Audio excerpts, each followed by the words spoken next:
सच बोलने वाली बहू। देखो ममता, मैं आज ऑफिस जाने के मूड में नहीं हूँ। किसी का फोन आया ऑफिस से तो बोल देना कि मैं घर पर नहीं हूँ, किसी जरूरी काम से गांव गया हूँ। ठीक है, मैं चला, सुने, बाकी मैं संभालूंगा। ममता बेचारी, जैसा नाम वैसा ही नेचर। ना कभी झूठ बोला, ना फरेब, ना किसी से चालाकी की, ना किसी की पंचायत। सुन लेती है पति की बात और फिर कुछ देर बाद फोन आता है। हेलो, कौन? मैं सुनील का बॉस बोल रहा हूँ। दफ्तर में इतना काम पड़ा है, अभी तक ऑफिस नहीं आया। वो क्या कर रहा है? फोन दीजिए उसे। जी वो तो सो रहे हैं। कह रहे हैं कि आज गर्मी बहुत है तो घर के मजे लेंगे। बॉस को बीवी की बात पर गुस्सा आ जाता है। तो उसे बोल दीजिएगा कि अब घर में गर्मी के ही मजे ले, कोई जरूरत नहीं है यहाँ आने की। ये बोलकर बॉस फोन रख देता है। ममता सारी बात सुनील को बता देती है। न जाने किस बेवकूफ से पाला पड़ा है, समझ नहीं आता। तुम्हारे कारण मेरी नौकरी चली गई। अरे झूठ बोलने में क्या जा रहा था तुम्हारा? ममता को समझ में नहीं आ रहा था कि उसकी खता क्या थी। अरे जो है वही तो बोला।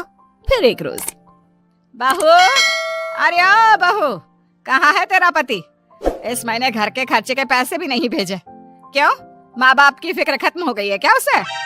पाए लागू माँ जी, वो ये बोल रहे थे कि माँ को क्या है, घर का राशन, खेत का पैसा, मवेशी का दूध, फिर भी न जाने क्यों मेरे सर पर भार देकर बैठी है। तभी सुनील ममता के मुंह पर हाथ रख देता है।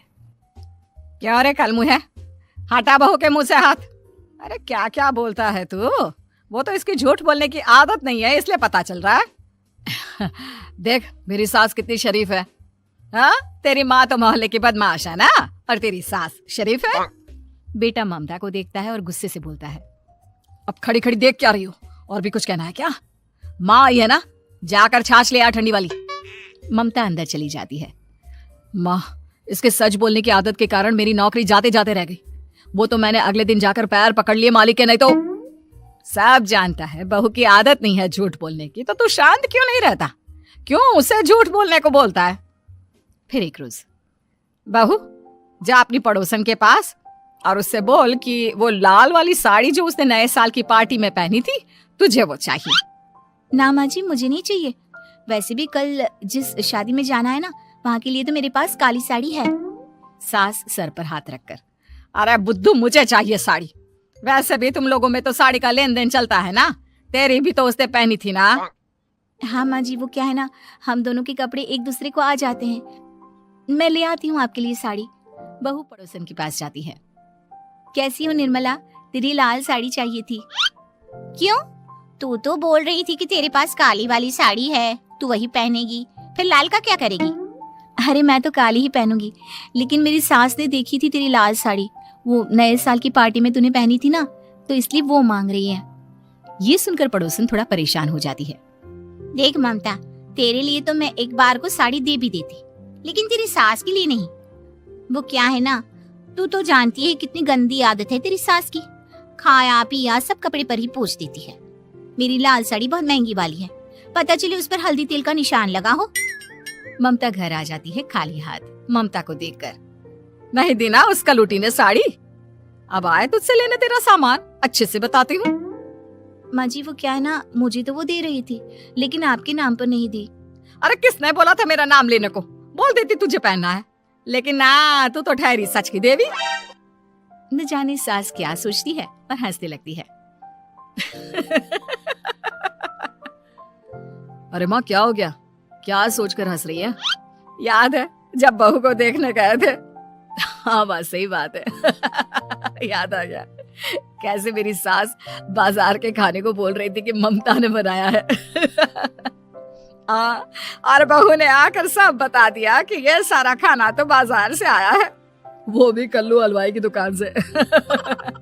ममता दोनों की बात सुन रही थी। हाँ माँ जी, वो कल्लू हलवाई का ही था। मुझे तो आज तक पता नहीं चला कि माँ ने क्यों कहा कि मैंने बनाया है। खैर, मैं तैयार होती हूँ, शादी में जाना है ना।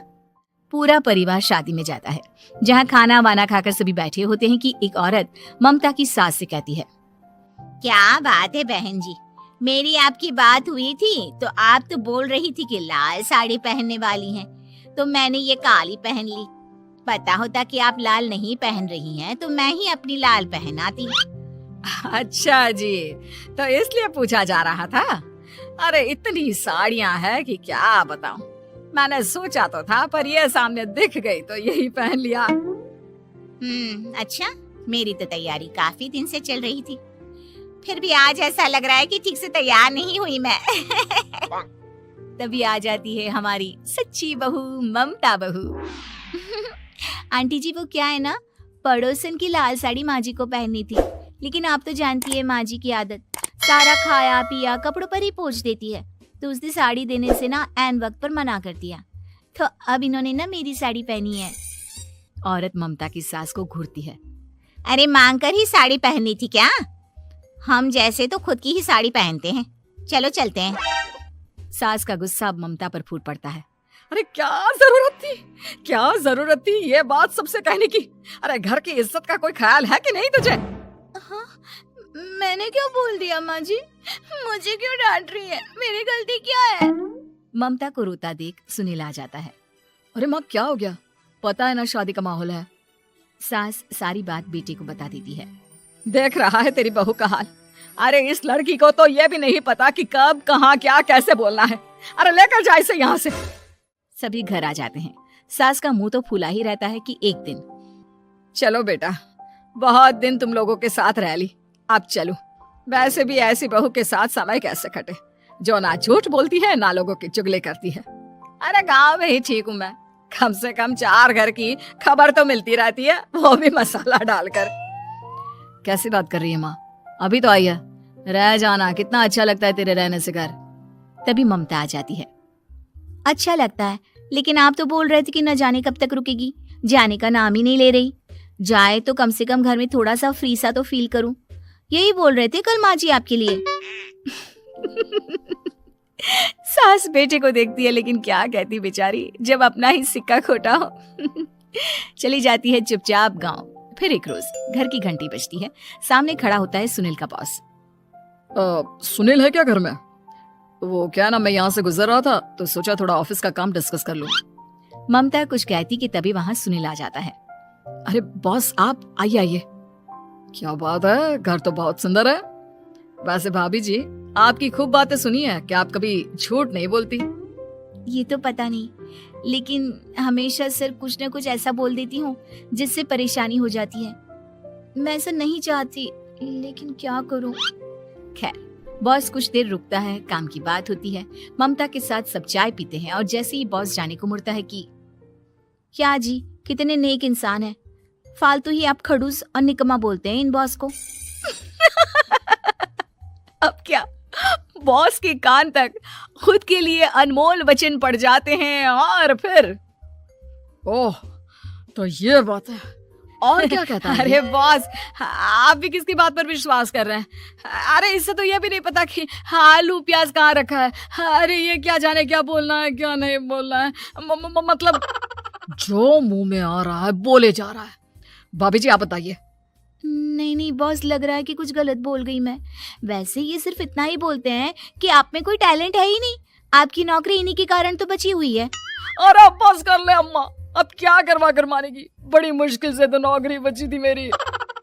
सही कहा, बची थी, लेकिन अब निकल गई। तेरे टैलेंट के भरोसे चल रही है ना मेरी नौकरी, अब देख तू। अच्छा, तो आप भी यही मानते हैं?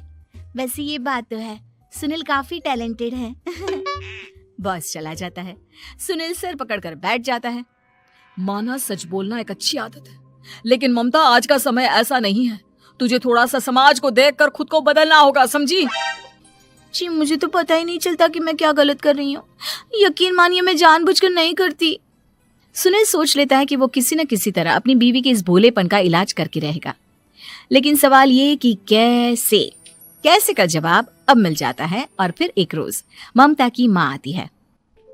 ममता, तुझे तो पता है तेरे पापा का काम ठीक नहीं चल रहा है, कुछ पैसों की जरूरत थी, तेरे पास हो तो मदद कर दे बेटा। ममता माँ को घर खर्चे से बचाए पैसे दे देती है। पैसे देने के बाद सुनील आ जाता है। अरे सासू माँ, आज यहाँ कैसे आना हुआ? नहीं बेटा, वो ममता की याद आ रही थी ना तो आ गई।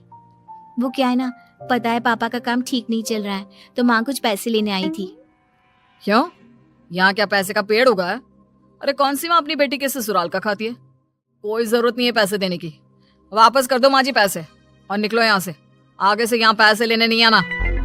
सुनील ये बोलकर निकल जाता है। उसके जाने के बाद, बेटा ममता, तूने मेरी बेइज्जती कराने के लिए यहाँ बुलाया था क्या? अरे छोटा सा झूठ बोल देती तो तेरी माँ की इज्जत बच जाती, लेकिन चलती हूँ मैं। सास बाहर जाकर बाहर खड़े सुनील से कहती है, तेरे कहने पर बेटा हमने ये नाटक तो खेल लिया, लेकिन उसका क्या असर होता है ये नहीं पता। थोड़ी देर बाद सुनील घर आता है। देखिए, मुझे मेरी गलती का एहसास हो गया है। मैं समझ गई हूँ कि सच कितना सच होता है और उसकी कीमत आज के समय में बहुत बड़ी है। माफ करना, मैं आज से सच कभी नहीं बोलूंगी। क्या? कभी नहीं? फिर क्या, दोनों मियाँ बीवी खुश रहने लगते हैं, क्योंकि बीवी को थोड़ी सी झूठ की आदत हो जाती है।